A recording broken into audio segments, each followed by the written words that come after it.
Assalamu alaikum урматтуу достор. Алдыдагы боло турган видео жөнүндө мен сиздерге бир аз маалымат бере кетейин. Бул Кадыр деген инибиз жөнүндө болмокчу. Кече биринчи сериясын чыгарганбыз. Бүгүн экинчи сериясын чыгарайын деп турабыз. Бул жигит катуу ооруга чалдыгып, эки колу, эки буту иштебей төшөктө жатып калган. Азыр Кудайга шүгүр, колдору иштеп, буттарына дагы жан кирип, жакында буюрса мен басып кетем деген чоң аракет менен жүрөт. Кудайым колдосун бул жигитти.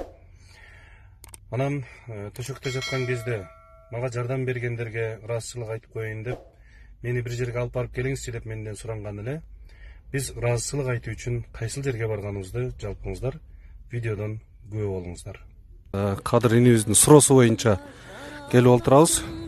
Өкөн учураштырып коеюн деп атайын алып келдим мен бул жаккачы. Мен азыр машинада келатканда Кадыр инибиз бир нерсени айтып берди, бирок сиз аны билбейсиз да. Кандай максатта келдик, эмне максатта келгенибизди билбейсиз. Кадыр өзү айтып берет ал. Бул деген Таанысызбы негизи? Кадыр таанысызбы? Биринчи жолу көрүп атасызбы? Айтып бер. бул ага будан бир 2 жыл алдын мен Восток 5те жашагам. Восток 5те жашап турганда ошол жерде сиздин магазиниңиз бар эле. Кичинекей. Магазиниңиз бар беле? Чуалматинка кесишин. Чуалматинкада. Мен ошол жерде жашап жүргөм да байке. Бул жашап жүргөндө мен энимди күндө бул аган магазиниге баягы тамак алып келген жиберчүмүн да.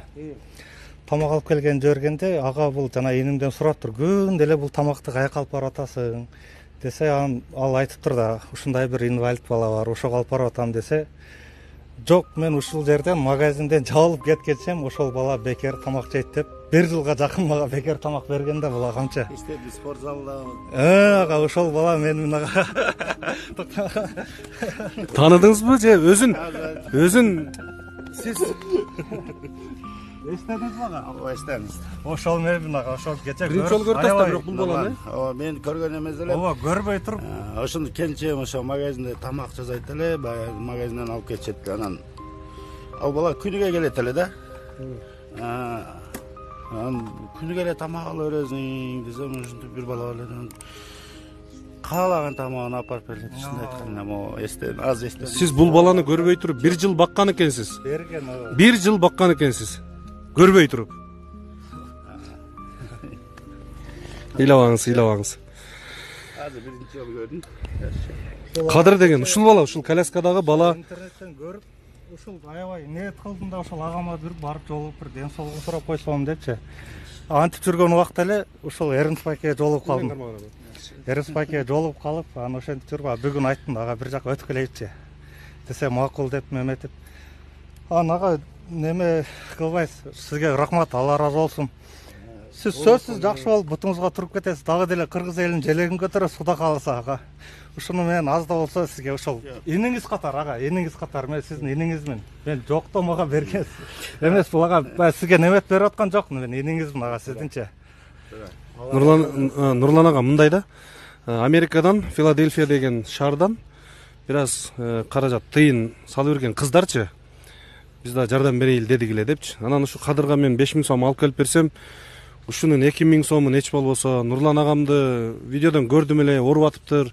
Бир аз да болсо дарысына жардам болсун деп, мен ошол жака алып барыңызчы деп менден суранды. Мен азыр сиз таласка чыгып аткан экенсиз, сизден чалып суранып кетпей туруп туруңуз деп бул баланы алып келдим азырчы. Мурдагы не болуп кетет ага. Кудай кааласа. Оорубаңыз. Азыр жакшага басып калдым, Кудай кааласа. Жакында басам. Жакшы болуп, Кудайга шүгүр, ушунча жакшы болуп мемлекет калдым. Ушу элдин жардамы менен, элдин колдоосу менен Кудай буйрса азыр бутума туруп, жанданып өтө жакшы, Кудай кааласа. Көп жолдорду басып өтөбүз буйрса. Берки баланын аты Манас деген бала. Ал баланы деле тааныбайт элем. Анан сен күнүгө келген кайда эмне десем, ушул бир залда ушундай бир бала бар эле, ирим бар деди да. Ушинтип неме болуп калган, баса албайт, инвалид. Анан каалаган тамагын алып бере бер деп, азыр айтса эстедим да. Ооба. Алла разы болсун. Бул Кадыр инибиз аябай сизге разы болушу. Мени көрбөй туруп, тааныбай туруп 1 жыл баккан эле. Ошол Таштайнар агабызга бери алып барып келиңизчи мени деп сурангандан келип олтурабыз. Оорубаңыз. Баягы мен сизди тартып кеткенден кийин дагы больницага жатыптырсыз, Анан кийин кайта ошо Мамакеевке барып жатып чыктым. 3 күн болду чыкканыбызга. Эми эмки 2 күн кайра больницага деп атат ошо. Кайра ошо леченияга. Америкадан ошол Филадельфия шаарынан кыздар салып берген каражаттан сизге дагы 2000 сом акчалай мен ошол аманатты берип коеюнчу келиңиз. Бул баягы дары-дармегиңизге, леченияңызга жарап калсын. Негизинен сизди мондай балдакчаны эч ким жараштыра албайт. Мен кыргызмын дегендин бардыгы сизди жакшы билет. Кыргыздын желегин желбиретип жүргөн агаларыбыздын бирисиз. Биз ошол сахнадан жанагынтип темирлердин баарын көтөрүп, таштын баарын көтөрүп жүргөнүңүздү эле көрөлү. Нелес эди сага да рахмат. Биз али бул кадыр, кадырды мен көргөндө эмесмин. Кадыр сени тап, сен кадырды тап. Азыр айтып тааныштырып отурсаң мен кайсыл бала эле деп эстей албай атам да. Мен кичинекейимде бебаш кылганда атам камчы менен сабаганда ыйлаган эмес. Азыр бул ошондо бул баланы мен көргөн эмесмин, бирок агаз айтканда такыр кыймылдай албайт. Аке рахмат. Азыр муну айтып келип отурса өзүнчө бир башкача кубанычыңыз көзүмөн жаш чыгып кетти. Allah razı olsun. Kuday buyursa sözsüz жақсы болып кетеді.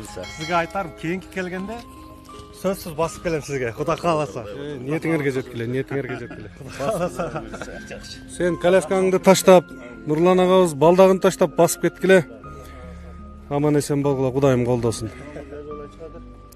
Номериңерди алышып алгыла. Катташып, агайыны болуп, бир туугандай болуп сүйлөшүп тургула.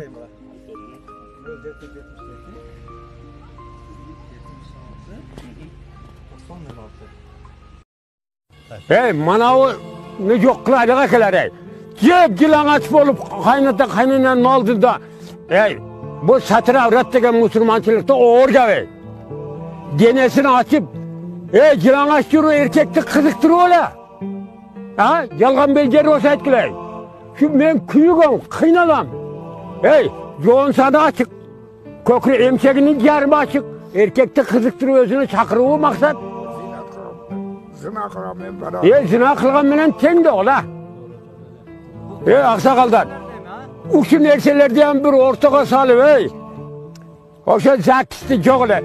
Ötele zakis zaril bolsa, mına at okur degen bir avtobusga salıp, kızın bedele Karaşora kaparıp koydu bir soy ismini.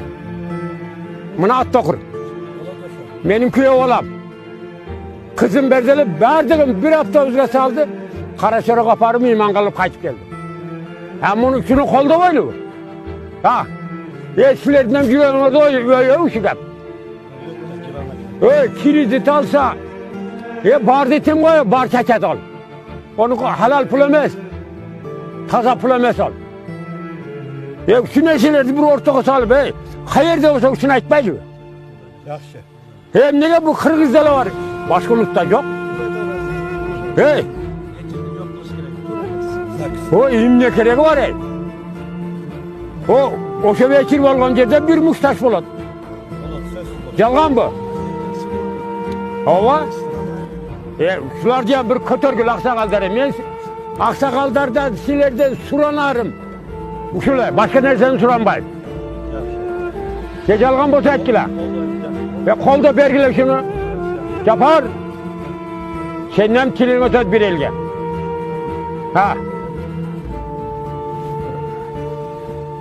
Men uşuğa kıynalam ekeler. Koşumca gavim uşul. Бергилечи мага ошону мен көрөйүн деле. Айтылып атат, бирок жок кандай. Ошол эле мезгилде мына прокурордон билем деп атат, билчүмүн Максимдики деп. 3 жылдан бери эмне кылып жаттың аранда? Могу Максимдики эле ушул эмне болду экен деп прокурор катары бир мамлекеттик кызматкер катары айлык маяна алып иштеп аткан катары барып интересоваться этип койсо болот беле? Болот болчу. Эмне үчүн именно мен Кумтөрдү көтөрүп чыгып, баарынын тең былыгын ачкандан кийин, айрыкча Салянованын былыгын ачкандан кийин анан иш козгошот мага. Мен элдин колдоосуна мен муктаж эмесмин. Элдин колдоосуна бүгүн Кумтөр муктаж. Мен Кумтөрдү элге алып беришибиз керек мамлекетке. Андан кийин мен бул ишимди өзүм разбираться этип алам, мына прокурор отурат. Азыр мына айтып коеюн. Салянованын 2 декабрь 2009-жылы справка берип атат. Могу Кумтөр менен Кумтөрдүн жана канадалыктардын 1,5 миллиард сомун налогун төлөбөй эле койсун деп. Ушунун справкасынын негизинде мына Данияр Үсөнов 15 декабрь 2009-жылы 1,5 миллиард сомун списать этип салып атат. Кумтөр Gold компания менен Кумтөр оперейтинг компанияныкы. Мына, а муну мен казып чыгып туруп Салянованын өзүнө официалдуу түрдө письмо берип атам. Июлдун 5-теринде, 30-unda да баягы отчет бергенден кийин. Моуларга чара көргүлө деп. Анан ал буларга чара өзүнө өзү чара көрмөк беле. Мен официалдуу түрдө жибердим. Анан булар ошону чара көргөндүн ордуна мындан сырткары дагы бир топ фактылар менен жибергем, ген прокурор катары. Эми биз официалдуу түрдө жиберишибиз керек. Ошолорго чара көргөндүн ордуна маган каерден илинчек тапсак экен деп кылмыш ишин козгоп атат. Мен бир тыйын мамлекетке зыян келтирген эмесмин. Любой жерден таза чыгам. Азыр кечирип коюңуз. Садыр мырза, эми мына ушул башкы прокуратура тарабынан